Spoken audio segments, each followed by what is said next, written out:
नमस्कार दोस्तों। Chapter number 2, basic tenets of the constitution. संविधान को समझने के लिए संविधान किन मूल सिद्धांतों पे, प्रिंसिपल्स पे, आइडियाज पे आधारित है, यह समझना बहुत ज्यादा जरूरी है। बिकॉज कुछ भी होता रहे, संविधान में बदलाव आते रहें, कानून बदलते रहें, सरकारें बदलती रहें, बट ये टेनेट्स, ये आइडियाज, ये बिलीफ्स, ये बहुत इंपॉर्टेंट है कि आपको इसके बारे में जानकारी हो। And they also help the court or the judiciary to decide whether a particular step taken by the government is correct or not। आगे हम इसके बारे में और देखेंगे, लेकिन अभी क्या सिद्धांत थे, प्रिंसिपल्स थे जिन पे संविधान बेस्ड है और क्या फीचर्स हैं हमारे कॉन्स्टिट्यूशन के, इसको एक बार देख लेते हैं। तो सबसे पहले तो कॉन्स्टिट्यूशन किन कोर आइडियाज के ऊपर आधारित है, ये इस चैप्टर में हमने पढ़ना है। हमारे संविधान की जो अंतरात्मा है, स्पिरिट है, उसको जो क्रिएट करने का स्ट्रक्चर है कि इतने पार्ट्स होंगे, पार्ट 1 में यूनियन एंड इट्स टेरिटरीज होगा, पार्ट 2 में सिटीजनशिप होगा, पार्ट 3 में फंडामेंटल राइट होंगे, उसके पीछे के आइडियाज क्या हैं। और कई बार आपको नजर आता है कि जब हम प्रियम्बल पढ़ेंगे, आगे पढ़ने वाले हैं प्रियम्बल हम नेक्स्ट चैप्टर में, पार्ट 3 यानी कि फंडामेंटल राइट्स पढ़ेंगे और जो अलग अलग प्रकार के इंस्टीट्यूशंस इस संविधान के अंदर बनाए गए हैं, चाहे वो जुडिशियल इंस्टीट्यूशंस हो, चाहे वो कॉन्स्टिट्यूशनल संस्थाएं हो, इलेक्शन कमीशन की तरह, उन सभी संस्थाओं में, इंस्टीट्यूशंस में, प्रियम्बल में आपको ये बेसिक आइडियाज नजर आएंगे जो एक कॉमन थ्रेड की तरह चलते हैं।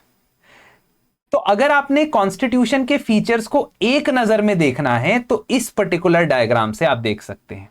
सबसे पहला फीचर जो हमारे संविधान का हम समझ सकते हैं वो ये कि एक देश ऐसा बनाया गया है कि वो इनडिस्ट्रक्टिबल हो, लेकिन स्टेट्स ऐसे बनाए गए हैं कि वो डिस्ट्रक्टिबल हो सकते हैं। अगर आप बात करते हैं इंडिया की, इंडिया को यूनियन ऑफ स्टेट्स बोला गया है और ये जो स्टेट्स हैं, ये जो राज्य हैं, ये आपस में एग्रीमेंट करके एक यूनियन या कंट्री या नेशन नहीं बनाते हैं। इनको जोड़ के रखने के लिए संवैधानिक सभा ने, कॉन्स्टिट्यूएंट असेंबली ने भरपूर प्रयास किया है संविधान के अंदर। दैट मींस स्टेट्स की अथॉरिटी काफी हद तक सेंटर की अथॉरिटी से सबऑर्डिनेट है और इसके लिए इसे कहा जाता है indestructible union of destructible states. अगर इस देश के अंदर किसी स्टेट का नाम चेंज करना हो, अगर इस देश के अंदर किसी स्टेट का एरिया चेंज करना हो, दैट मीन्स इंक्रीज और डिक्रीज बोथ। अगर इस देश के अंदर किसी स्टेट की बाउंड्रीज को ऑल्टर करना हो, अगर इस देश के अंदर किसी दो स्टेट्स को मर्ज करना हो या एक स्टेट को स्प्लिट करना हो, ये सारे के सारे काम सेंटर यानी केंद्र यानी सेंट्रल लेवल पे, यूनियन लेवल पे किए जाएंगे। स्टेट्स खुद से इनमें से कोई भी चीज डिसाइड नहीं कर सकते हैं। इससे आपको यह पता चलता है कि स्टेट्स तो डिस्ट्रक्टिबल है। आपने रिसेंटली देखा होगा 2019 के अंदर जम्मू एंड कश्मीर को यूटी बना दिया गया, लद्दाख को यूटी बना दिया गया। 2020 में आपने देखा होगा कि 2 यूनियन टेरिटरीज होती थी इस देश में, दमन एंड दीव, दादरा एंड नगर हवेली, उनको मर्ज कर दिया गया। और इससे पहले 2013 में आपने देखा होगा कि आंध्र प्रदेश को बाइफरकेट कर दिया गया, तोड़ दिया गया इनटू 2 स्टेट्स, तेलंगाना और आंध्र प्रदेश। ये सब कुछ पार्लियामेंट के बनाए गए कानून के तहत किया जा सकता है। पार्लियामेंट यानी कि जो सेंटर पे, यूनियन लेवल पे संस्था है, बॉडी। आगे हम डिस्कस करेंगे कि हर एक पिलर ऑफ गवर्नमेंट का अपना अपना क्या काम है, लेकिन आइडिया आपको रहना चाहिए कि एक इनडिस्ट्रक्टिबल यूनियन है। दूसरा प्रिंसिपल जिसके ऊपर हमारा संविधान आधारित है वो है सेपरेशन ऑफ पावर्स। अब बात आती है कॉन्स्टिट्यूशन की, तो कॉन्स्टिट्यूशन बनाने के पीछे का प्राइमरी रीजन आपको पता होना चाहिए। आपको पता होना चाहिए कि संविधान लिखने के पीछे जो प्राइमरी रीजन है, इंपॉर्टेंट रीजन है, वो ये है कि किसी भी रूलर, किसी भी राजा, किसी भी किंग, किसी भी स्टेट अथॉरिटी की पावर अनलिमिटेड नहीं होनी चाहिए। जब वो जमाना था, राजा महाराजा रूल किया करते थे और कोई रिटन लॉ या रिटन कानून उनकी पावर्स को लिमिट नहीं करता था, तो जो उनके मन में आता था वैसा कानून बना देते थे, जितना मर्जी टैक्स चाहते थे उतना लगा देते थे। लेकिन फिर संविधान की स्थापना होती है, कॉन्स्टिट्यूशन की स्थापना होती है, और कॉन्स्टिट्यूशन 2 चीजें करता है। एक, वो लिमिट लगा देता है पावर्स पे ऑफ द रूलर। जो राजा है, जो एग्जीक्यूटिव डिसीजंस लेने वाला है, उसकी पावर्स पे लिमिट लगा देता है। फॉर एग्जाम्पल कि टैक्स लगाना है तो उसके लिए आप खुद से अपनी मर्जी से टैक्स घटा बढ़ा नहीं सकते हो, उसके लिए आपको पार्लियामेंट के पास जाना पड़ेगा, ये एक ऐसी बॉडी के पास जाना पड़ेगा जिसमें बहुत सारे मेंबर्स हों। तो ये सबसे पहला काम है, सबसे इंपॉर्टेंट काम है संविधान का, कि वो गवर्नमेंट की पावर्स को लिमिट करता है। दूसरा काम यह है कि वो पावर्स को लिमिट कैसे करता है? सेपरेट करके, सेपरेशन ऑफ पावर्स करके। लिमिट करने का तरीका क्या है? आपके पास एक व्यक्ति था, उसके पास सारी पावर्स थी कंसंट्रेटेड, आपने क्या किया, उसमें से कुछ पावर्स हटाई और दूसरे कंपोनेंट को दे दी, दूसरे इंस्टीट्यूशन को दे दी, फिर और पावर्स ली, तीसरे इंस्टीट्यूशन को दे दी। तो आपने क्या किया, आपने पावर्स को एक व्यक्ति में कंसंट्रेट करने की जगह बांट दिया। जब आपने बांट दिया तो किसी एक के पास इतनी पावर नहीं है कि वो पूरा का पूरा सिस्टम अपने हिसाब से चलाए। और अपने हिसाब से सिस्टम चलाने का मतलब होता है कि रूल ऑफ लॉ या कानून को आप फॉलो नहीं कर रहे हो, और इसीलिए सेपरेशन ऑफ पावर करना बहुत जरूरी है। हमारा संविधान भी ऐसा ही करता है।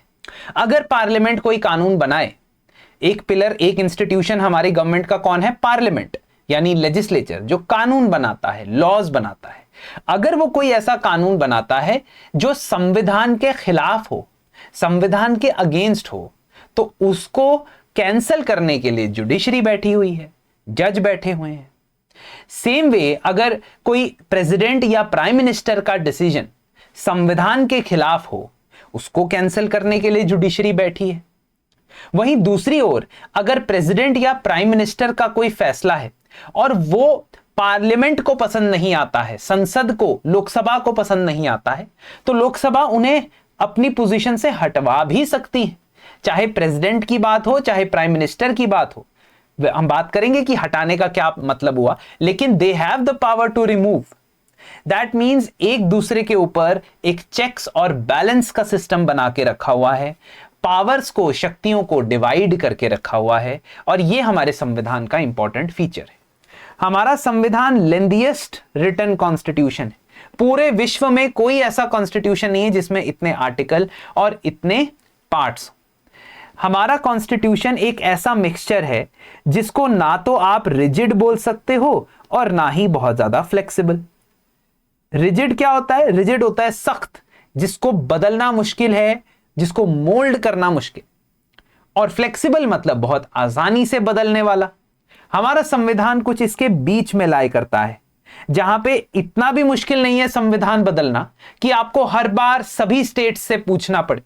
जैसे यूनाइटेड स्टेट्स ऑफ इंडिया का अगर आपको संविधान बदलना होता है तो जितने स्टेट्स है, वहां पे 50 स्टेट्स है ना, उसमें से 3/4 स्टेट्स से आपने पूछ के संविधान ही बदल सकते हो। 75% स्टेट से आपको पूछना पड़ता है कि क्या हम संविधान बदल दें या नहीं बदलें। लेकिन भारत के केस में हर एक प्रकार का जो अमेंडमेंट होता है उसमें स्टेट्स को पूछने की जरूरत नहीं होती। सिर्फ कुछ स्पेसिफिक टाइप की जो बदलाव होते हैं संविधान में, वहां पे आपको स्टेट्स की परमिशन चाहिए। तो वंस अगेन शोज दैट एक कि संविधान ना तो बहुत रिजिड है ना बहुत फ्लेक्सिबल। बहुत फ्लेक्सिबल का मतलब कि आप सुबह उठे, आपने ऑर्डर पास किया, बोला संविधान में ये आर्टिकल नहीं, that is also not going to happen, because constitution को बदलने के लिए आपको पार्लियामेंट में स्पेशल कंडीशंस अप्लाई करने के बाद बिल को पास करना पड़ेगा। वो हम आगे डिस्कस करेंगे वो कैसे होगा। accumulated experience of almost all known constitutions। जब हमारा संविधान बना उस वक्त सभी कॉन्स्टिट्यूशन डेवलप्ड वर्ल्ड में बन चुके थे तकरीबन। आयरलैंड का अपना संविधान था, ब्रिटेन का संविधान था, यूएस का संविधान था, रशिया का संविधान था, यूएसएसआर उस वक्त उसको बुलाया जाता था, जर्मनी का संविधान था, ऑस्ट्रेलिया का संविधान था, साउथ अफ्रीका के भी इनिशियल फेजेस में आप देखोगे ये संविधान बने हुए थे। तो कहने का मतलब है कि हमने बहुत सारी चीजें जो है बोरो की हैं और हम प्राउडली इसे बोरो करके हुए कहते हैं। संविधान में यूनियन के लिए तो यानी सेंट्रल गवर्नमेंट के लिए कैसे चलेगी ये सब तो प्रावधान है, स्टेट के लिए भी डिटेल्ड प्रावधान है। ऐसे बहुत कम संविधान होते हैं जिसमें स्टेट के गवर्नमेंट सभी पिलर्स, स्टेट में एग्जीक्यूटिव कैसे काम करेगा, स्टेट में लेजिस्लेचर कैसे काम करेगा और जुडिशरी कैसे काम करेगा, ये तीनों बताया जाता है। बहुत कम संविधान ऐसे होते हैं। यहां तक कि हमारे यहां तो पंचायत और लोकल बॉडी के बारे में भी संविधान के अंदर ही लिखा हुआ है। हमारा संविधान फॉलो करता है पार्लियामेंट्री मॉडल ऑफ गवर्नमेंट। आगे मैं इसके बारे में डिस्कस करूंगा और चर्चा करूंगा कि पार्लियामेंट्री मॉडल ऑफ गवर्नमेंट होता क्या है। इसके अलावा अगर आप हमारे संविधान में जो अधिकार दिए गए हैं लोगों को, राइट्स दिए गए हैं लोगों को, अगर उनको देखोगे तो यह देखना बहुत ज्यादा जरूरी हो जाता है कि वो अधिकार क्वालिफाइड अधिकार है। क्वालिफाइड का मतलब है कि कोई ना कोई रीजन रहा होगा कि अगर वो अप्लाई किए जा रहे हैं तो वो हर सिचुएशन में, हर कंडीशन में, हर व्यक्ति के लिए अप्लाई नहीं होंगे। There will be situations, there will be reasons जहां पे वो अधिकार अप्लाई नहीं हो सकते हैं, और वो भी हम देखेंगे। तो ये सारे जो फीचर्स हैं हमारे संविधान के बेसिक पॉस्टुलेट्स, बेसिक टेनेट्स को हाईलाइट करते हैं।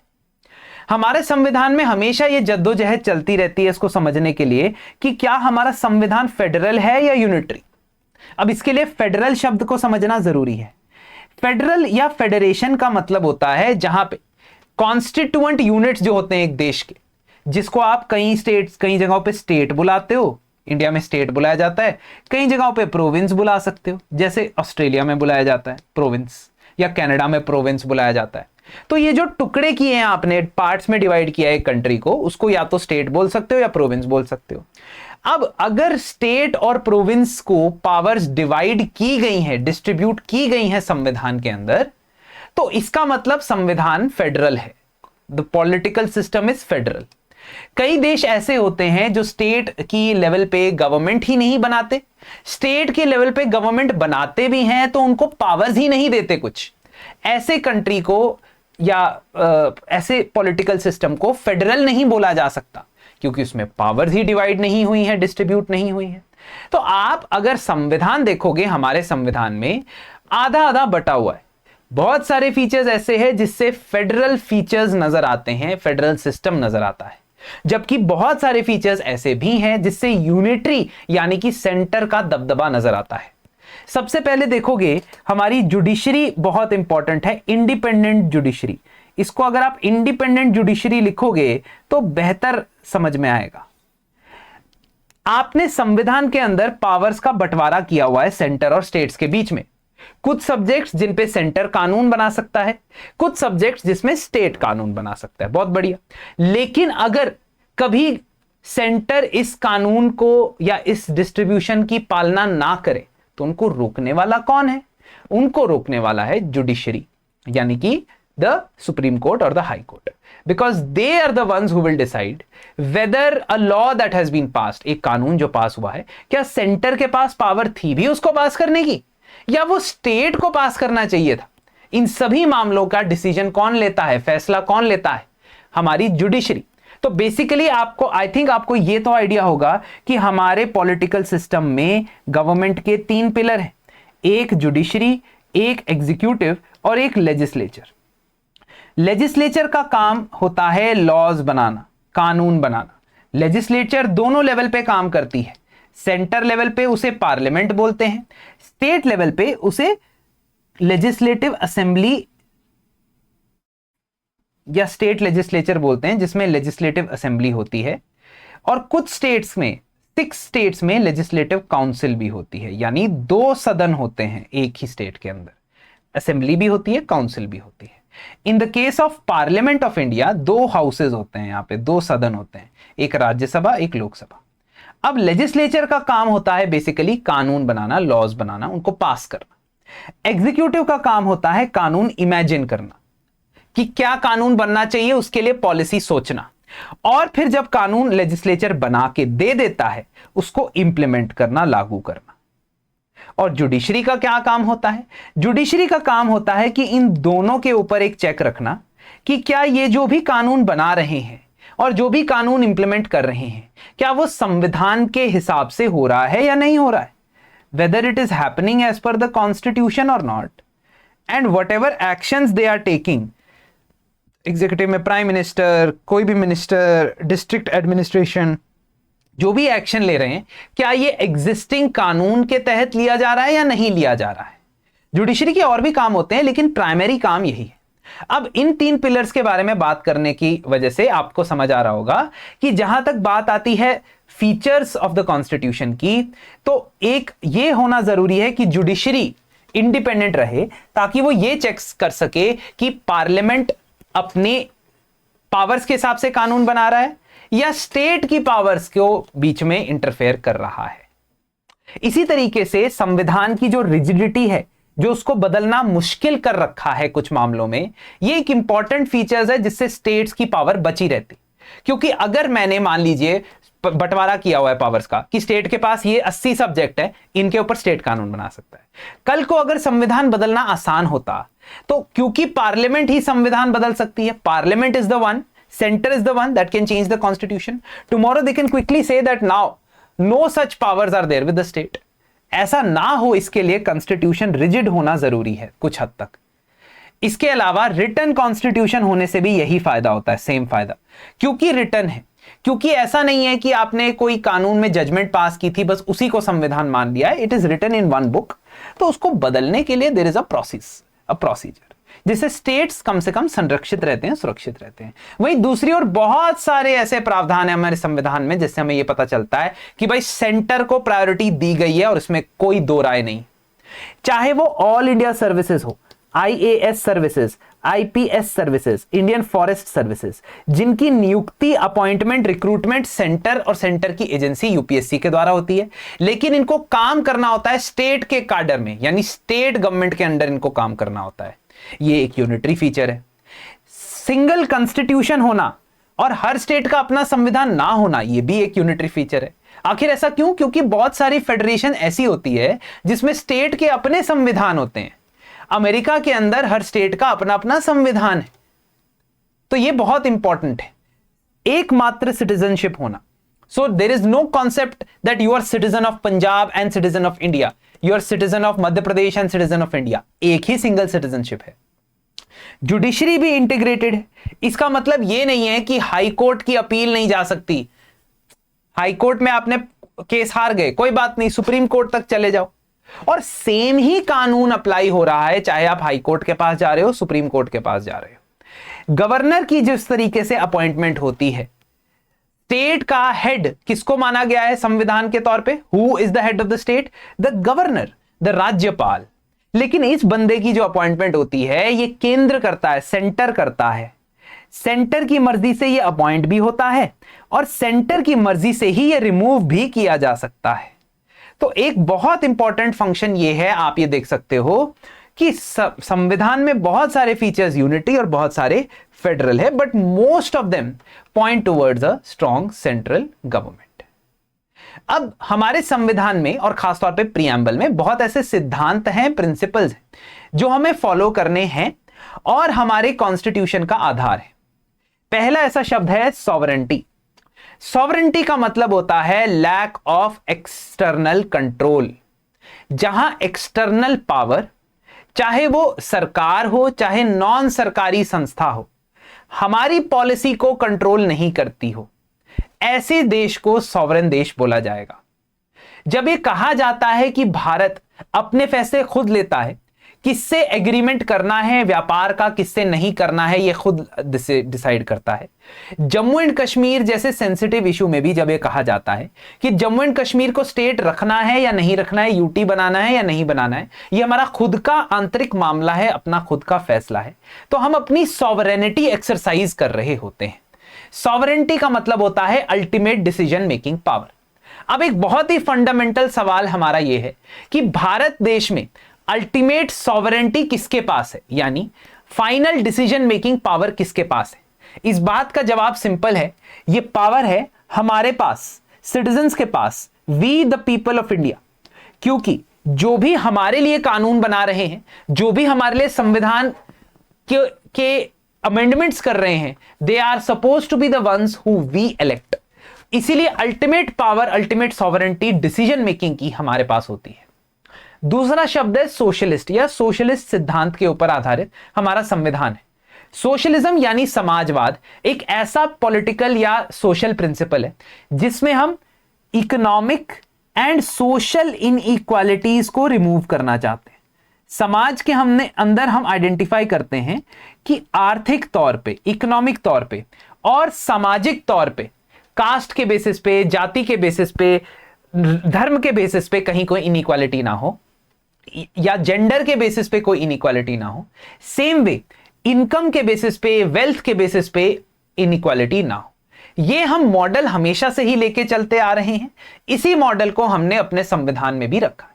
ठीक है, इसी वजह से गवर्नमेंट ये एक्टिव रोल प्ले करती है कि अगर उसको सामाजिक और आर्थिक अनइक्वालिटी नजर आती है, if they find out that there is inequality on the basis of economy, on the basis of society, they intervene, वो इंटरवीन करते हैं कि अगर कोई अनएम्प्लॉयड है तो उसके लिए स्कीम चलाएंगे, अगर कोई बुजुर्ग है तो उसके लिए पेंशन स्कीम चलाएंगे, इंश्योरेंस स्कीम चलाएंगे। ये एक निशानी है कि हम एक वेलफेयर स्टेट हैं।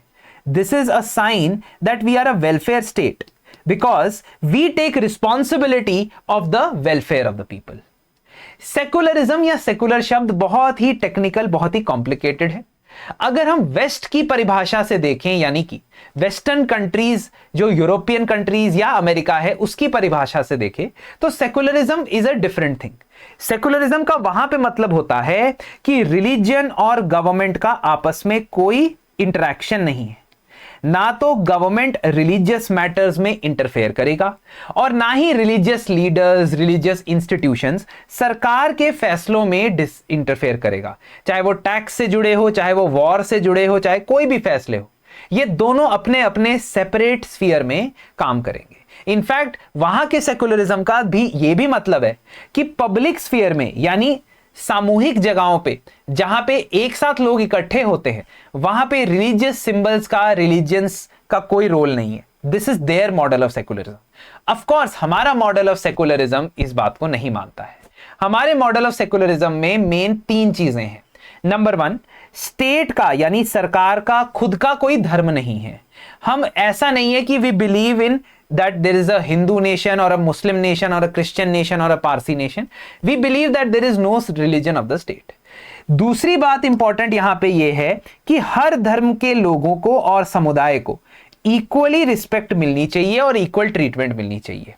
अगर आप एक ही धर्म के लोगों को बहुत ज्यादा सम्मान, रिस्पेक्ट, बेनिफिट्स, प्रिविलेजेस, अधिकार देने लग जाओगे तो वो इक्वल रिस्पेक्ट की जो सेकुलरिज्म है वो फुलफिल नहीं हो पाएगा।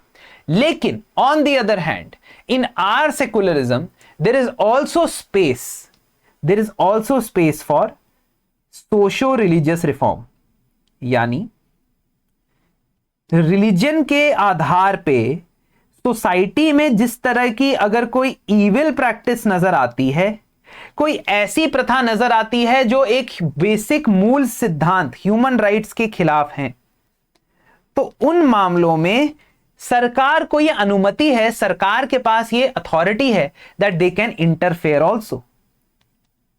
वो इंटरफेरेंस भी कर सकते हैं, they can interfere as well. इसी वजह से आप ये देख सकते हो कि टेंपल्स के अंदर एंट्री अलाउ करना, ना अलाउ करना, ट्रिपल तलाक जैसी प्रथा अलाउ होनी चाहिए या नहीं होनी चाहिए, ये सारी चीजों पे सरकार या सरकारी तंत्र फैसले लेता है। इसी वजह से आप देखते हो कि हमारे सेकुलरिज्म के अंदर ये सेपरेशन ऑफ रिलीजन और गवर्नमेंट कंप्लीटली नहीं हो पाता है।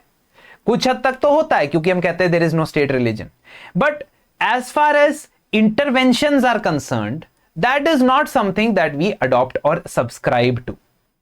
फिर आता है शब्द डेमोक्रेटिक। नाम से समझ आ जाता है, जब भी सरकारें बनती हैं इलेक्शंस के थ्रू, जिसमें सब व्यक्ति के वोट की वैल्यू बराबर है, पार्टीज जिसमें बहुत सारी पार्टीज को कंपीट करने का आजादी मिलती है, और सरकार जनता के प्रति अकाउंटेबल और ट्रांसपेरेंट है क्योंकि जनता उनसे सवाल की जवाब नहीं मिलती है तो 5 साल के बाद उनको हटा सकती है। ये सारे प्रिंसिपल्स डेमोक्रेसी की तरफ निर्देश देते हैं, इशारा करते हैं, और डेमोक्रेसी भी हमारे संविधान का, कॉन्स्टिट्यूशन का एक बेसिक टेनेट है। Another basic tenet of our constitution is the republic. A republic is a nation where head of the state, यानी कि जो सर्वोच्च व्यक्ति, सबसे इंपॉर्टेंट, सबसे टॉप सिटीजन जो होता है देश का, जो जिसके नाम पे सारे के सारे डिसीजन मेकिंग ली जाती है, executive decision making is done in the name of that person, अगर वो बंदा डायरेक्टली या इनडायरेक्टली इलेक्ट होके आता है डायरेक्टली या इनडायरेक्टली, इनडायरेक्टली भी इलेक्ट होके आ सकता है, बस कंडीशन ये है कि चुनाव लड़ना चाहिए उस व्यक्ति को। अगर वो व्यक्ति जो हेड ऑफ द स्टेट की पोजीशन पे बैठा है, अगर वो डायरेक्टली या इनडायरेक्टली इलेक्ट होके आता है, तो इसका मतलब उस स्टेट को रिपब्लिक बोला जा सकता है। जैसे भारत को रिपब्लिक क्यों बोला जा सकता है? क्योंकि सबसे पहला इंपॉर्टेंट पॉइंट है, जो प्रेसिडेंट ऑफ इंडिया है, जो भारत के हेड ऑफ द स्टेट है, वो इनडायरेक्टली इलेक्ट होके आते हैं। डायरेक्टली तो इलेक्ट नहीं होते हैं, हम सब लोग नहीं प्रेसिडेंट के इलेक्शन में वोट देते हैं क्या राष्ट्रपति के इलेक्शन में वोट? नहीं ना, लेकिन इनडायरेक्टली वो इलेक्ट होके आते हैं। उनके इलेक्शन में वोट कौन देता है आगे पढ़ेंगे, ठीक है। सेकेंडली, रिपब्लिक के अंदर, या आप कह सकते हो पार्लियामेंट्री रिपब्लिक के अंदर, पार्लियामेंट्री सिस्टम के अंदर, जो प्रेसिडेंट होता है ना, जो राष्ट्रपति होता है, वो बस नाम का हेड होता है, ठीक है, नॉमिनल हेड होता है। वहीं दूसरी ओर अगर आप सऊदी अरेबिया जैसी कंट्रीज देखोगे, ठीक है, या इवन यूके जैसी कंट्रीज देखोगे, जिसमें नॉमिनल हेड तो हो सकता है प्रेसिडेंट, या नॉमिनल हेड तो हो सकता है किंग, लेकिन उनका चुनाव नहीं हो रहा है। जहां पे चुनाव नहीं हो रहा है, वो अपने आप को रिपब्लिक तो नहीं कहला सकती। जहां पे चुनाव हो रहा है हेड ऑफ द स्टेट की पोजीशन के लिए, वो अपने आप को रिपब्लिक कहलाएगी, ठीक है। फेडरलिज्म के बारे में हम पहले ही बात कर चुके हैं, ये हमारे संविधान का एक और इंपॉर्टेंट फीचर है। पार्लियामेंट्री सिस्टम, हमने पार्लियामेंट्री सिस्टम में क्या अडॉप्ट किया है? नाम क्या है? Westminster model. ये इसलिए क्योंकि जो ब्रिटिश पार्लियामेंट है वेस्टमिंस्टर के अंदर स्थित है, और हमने बिल्कुल वही मॉडल अडॉप्ट किया है। इस मॉडल के अंदर जो दो हाउसेज होते हैं, मान लीजिए दो हाउसेज है, राज्यसभा और लोकसभा। लोकसभा के अंदर जब इलेक्शन के बाद आप मेजॉरिटी हासिल कर लेते हो, प्राप्त कर लेते हो एज अ पॉलिटिकल पार्टी, तो आपके कुछ मेंबर्स ऑफ पार्लियामेंट चुन लिए जाते हैं, और इन मेंबर्स ऑफ पार्लियामेंट में से ही कुछ बंदों को मंत्री बना दिया जाता है, मिनिस्टर बना दिया जाता है। Ministers and prime ministers are part of the executive, whereas members of parliament are part of the legislature. Thus, in a parliamentary system and based on Westminster model, executive is part of legislature. Executive legislature में से ही आ रहा है। अगर आपकी party के 350 member of parliament है, उनमें से 60 मेंबर, 50 मेंबर जो मेंबर ऑफ पार्लियामेंट है, वही तो मंत्री बनेंगे। और ये एक इंपॉर्टेंट फीचर है पार्लियामेंट्री सिस्टम का। क्यों? क्योंकि इस सिस्टम की होने की वजह से जो एग्जीक्यूटिव होता है, जो मंत्री होते हैं, वो पार्लियामेंट के प्रति रिस्पॉन्सिबल हो जाते हैं। They become responsible to the parliament. Simple reason, if they remain member of parliament, they can remain minister, but if they do not remain member of parliament, they cannot remain minister for more than 6 months. 6 months का time फिर भी मिलता है, लेकिन 6 months के beyond ये लोग बिना एमपी रहे मिनिस्टर नहीं बन सकते हैं। तो कल को अगर मान लीजिए पार्लियामेंट को ऐसा लगता है, और पार्लियामेंट कई मामलों में ऐसा कर सकता है कि किसी मेंबर ऑफ पार्लियामेंट को एक्सपेल करना है, रिमूव करना है, और वो मेंबर ऑफ पार्लियामेंट एक्सपेल हो जाता है as from the position of MP, that also means कि they can not continue as minister. तो इसको कहते हैं executive in legislature type of system या parliamentary form of system. Responsible government का मतलब क्या है? रिस्पॉन्सिबल गवर्नमेंट का मतलब है कि बहुत सारे ऐसे मैकेनिज्म तैयार किए जाते हैं संविधान में और लोकसभा के रूल्स में कि जो सरकार है, मिनिस्टर्स हैं, मंत्री हैं, वो रिस्पॉन्सिबिलिटी दिखाएं अपनी पार्लियामेंट के प्रति, खास तौर पे लोकसभा के प्रति, क्योंकि लोकसभा वो हाउस है जहां पे हमारे डायरेक्टली चुने हुए उम्मीदवार जा रहे हैं। ठीक है, so it is very important to understand that responsibility is shown through multiple ways. आप क्वेश्चन आर में क्वेश्चन पूछ लो मंत्री से, आप कोई एडजर्नमेंट मोशन मूव कर दो और मंत्री को बोलो इस मामले पे डिस्कशन करें। ठीक है, आप नो कॉन्फिडेंस मोशन मूव कर दो सरकार के खिलाफ और गिरा दो सरकार। बहुत कुछ हो सकता है भाई इस देश में, पार्लियामेंट अगर चाहे तो। रूल ऑफ लॉ भी हमारे देश के संविधान का एक बहुत ही इंपॉर्टेंट प्रिंसिपल है, जहां पे ये कहा जाता है कि कोई भी कानून से ऊपर नहीं है। हर किसी पे कानून जो है, हर किसी को कानून की पालना करनी पड़ेगी, चाहे वो अंबानी हो, अडानी हो, भिखारी हो, जुआरी हो, या लेबर करता हो, या लिखारी हो, मतलब कोई भी बंदा हो, उसको कानून की अंडर आना पड़ेगा। अगर उसने मर्डर किया है तो मर्डर की सजा मिलेगी, ये ध्यान रखना है। ऑफ कोर्स हमारा संविधान सिर्फ इक्वालिटी बिफोर लॉ की बात नहीं करता, इक्वल प्रोटेक्शन ऑफ लॉ की बात भी करता है, पर उसके बारे में हम आगे देखेंगे। Separation of powers already explained, बता चुका हूं कि क्या होता है और कैसे ये इंपॉर्टेंट फीचर है हमारे संविधान का। इसके अलावा यूनिटी इन डाइवर्सिटी तो हमें देखने को मिलती ही मिलती है। हमारे देश में multiple languages, multiple cultures, multiple religions, multiple cuisines, multiple food habits, multiple fairs and festivals, और ये सारी चीजें आपको अकोमोडेट भी करनी पड़ती है संविधान में। इसीलिए संविधान में आप कहते हो कि 8th शेड्यूल हम डाल देते हैं जिसमें सभी मेजर लैंग्वेजेस डाल देंगे, जिसमें 22 लैंग्वेजेस इंडिया की नॉट इंग्लिश, इंडिया की 22 लैंग्वेजेस एग्जिस्ट करती है। तो सारे टेनेट्स एक बार देख लो, sovereignty, socialism, secularism, democracy, republic, federalism, parliamentary system, rule of law, separation of powers और यूनिटी इन डाइवर्सिटी। अगले चैप्टर में हम ये देखेंगे कि प्रियम्बल के अंदर आखिर क्या लिखा है। Most of the things we have covered, हमने उसकी जो बेसिक आइडिया है उसको कवर कर लिया है, बस हमने एक बार प्रियम्बल से गो थ्रू होना है, प्रियम्बल में लिखा क्या है और भारत के नेशनल सिंबल यानी कि चिन्ह कौन कौन से हैं, ये अगले चैप्टर में देखेंगे।